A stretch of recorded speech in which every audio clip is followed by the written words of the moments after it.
As you previously known, I did a review for Carrie 2013 remake.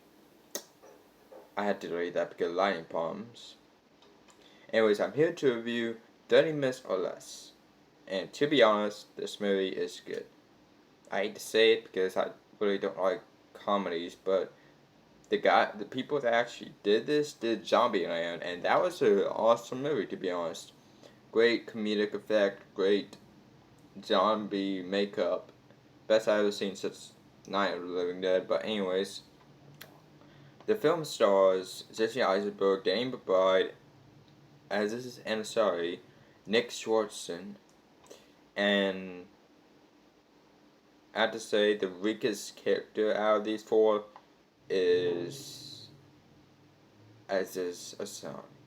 I don't know how to say his name. I'm just gonna I don't know.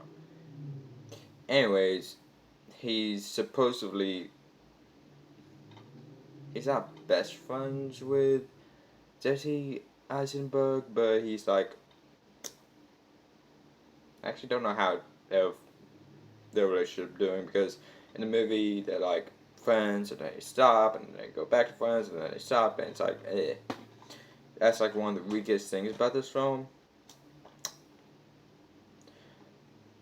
The two villains of the film, I won't call them villains because that's basically what they are. The two of the dumbest villains I ever saw in my life. Played by Danny McBride and Nick Swartzen. Danny McBride. The guy that played someone. The only good thing about him, he plays with good people. If he had his own solo film, it would be bad. I'm not saying that to hate on the guy. I'm just saying, I mean, he's a dick in everything he's in. He was dick in Pineapple Express. He was a dick in This Is the End, and he's a dick in here.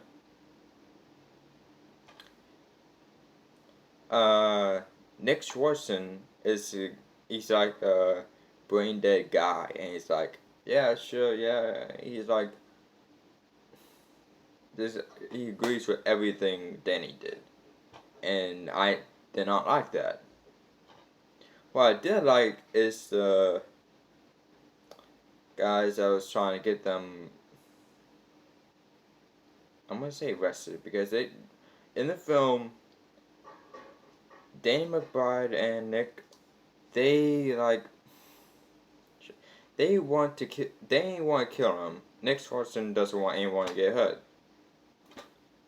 And as you can tell, that these aren't really good themes. Anyways, as the movie goes on, they are like a whole bunch of things happen. By things I mean like car chases, guns, and all that, like stuff that shouldn't even be in the film, to be honest, because even the bank robbing scene. Okay, so in other bank robbing scenes, there's like, if you go outside after you're done like robbing the shit, or just like in the middle of it, like 5 or 6 cop cars come, but only one come. Only one, and has nothing to do with the story whatsoever, except to be there. And it's really, really jumbled up with everything, and there's this love story that really doesn't fit into the story, just there. Like, she doesn't even do anything. You only see her for like a couple of minutes. Anyways, what I hate about the film. What I hate about the film is that a lot of these characters are not in the film. It mainly goes around these 4 people, and it kind of weakens the story for me a little bit. Like, whenever it's like 3 people in a room and like something, I like it if it's good. Like, I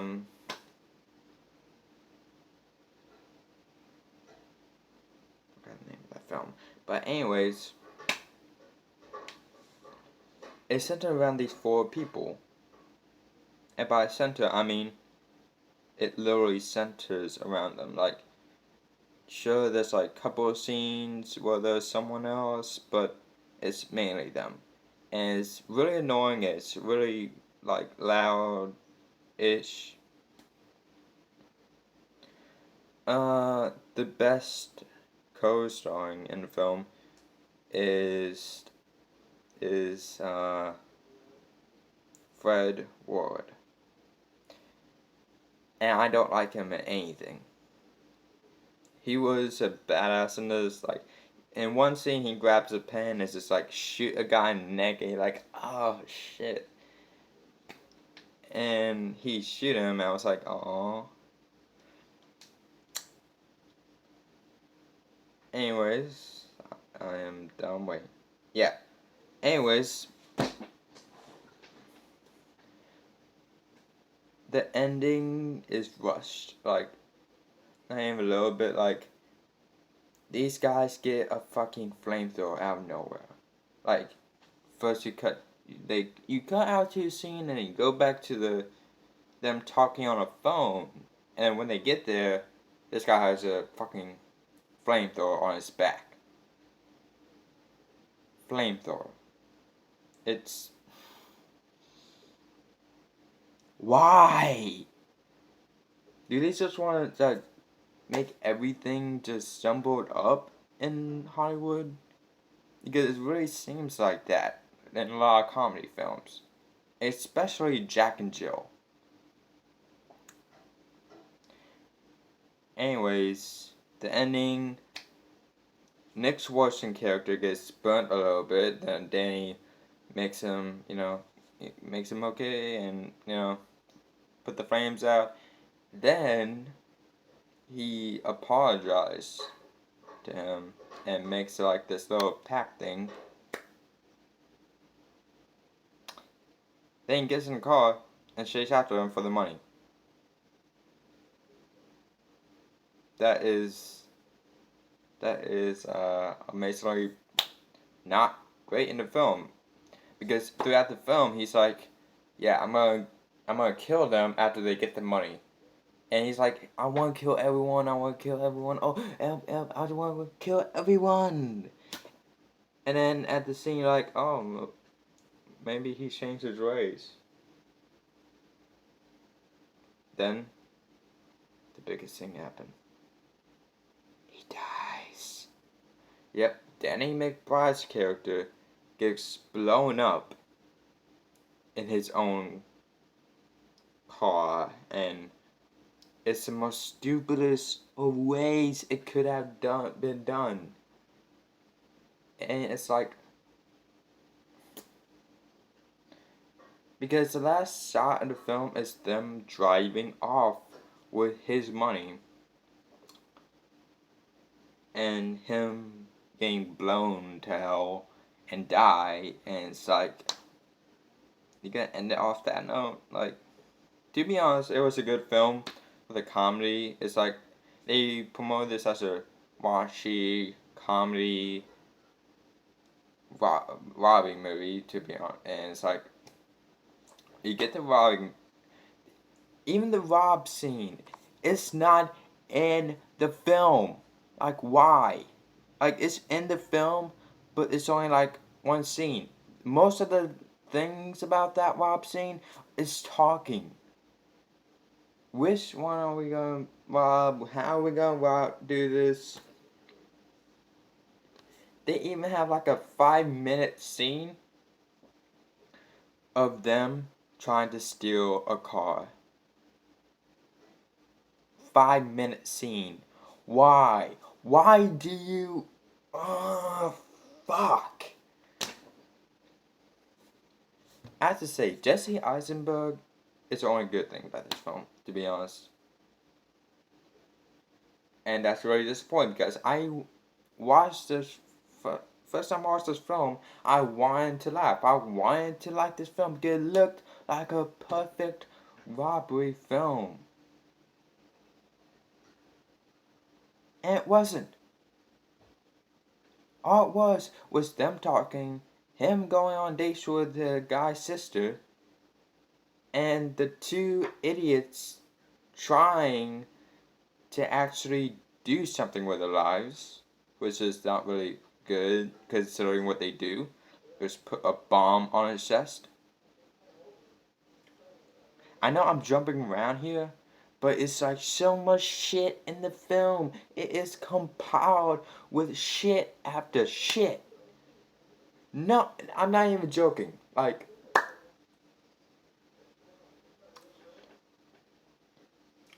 one of the things that don't make sense in this film,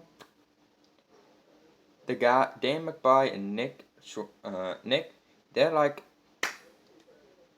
watching them throughout the fucking thing, and one scene of it, it's like, when are they gonna do this shit? And at that point, I was like, when are they gonna do this shit? I looked at the time, it was already halfway into the goddamn film. Like, shit, are you gonna actually fucking do this or not? So they spent another 10 to 15 minutes talking about it, arguing, more likely, and oh my god. They are stumbled. Like, there's a couple of scenes where he's like compassionate and all that, and you're like, well, maybe he's changed, maybe he's done with this, and then you see that he's not. This is one of the weaknesses. If you're gonna have the villain become good, and then turn back to being like a bullshit character, don't do that. It ruins the story. I mean, the story's already ruined and all that. I mean, this film, it is so bad, it's good. That's how bad it is. My God. Why? Why do they do this? If I want to see people talk, I would go to my sister's when I would say, come back and talk to her. But this film, what the shit? If I had to grade this film, it would be an F. It fails in robbing a bank. It fails in making a comedy. It even fails at being a movie. Even though some people will argue this film is good, it's laughable, and it's supposed to be dumb, I'm sorry, I can't overlook these things. I have to say this. Personally, I have ADHD, and I was so hyped for this film because it's Jesse Eisenberg, the guy that like is awkward and everything, and then he's like don't know what to do. I do that a lot, and yeah. Anyways, I give this an F, but I would recommend not buying this on DVD. I would recommend watching this on like Hulu or something. Like, don't buy this film. Don't go out and fucking buy this film, please.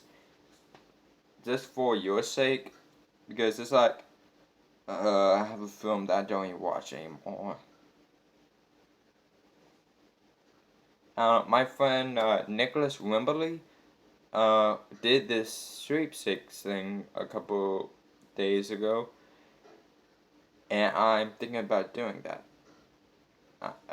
Now I'm thinking about doing it. Thinking for any of you that watching this, because so far the highest I got I think was like 5 views on the Carrie review.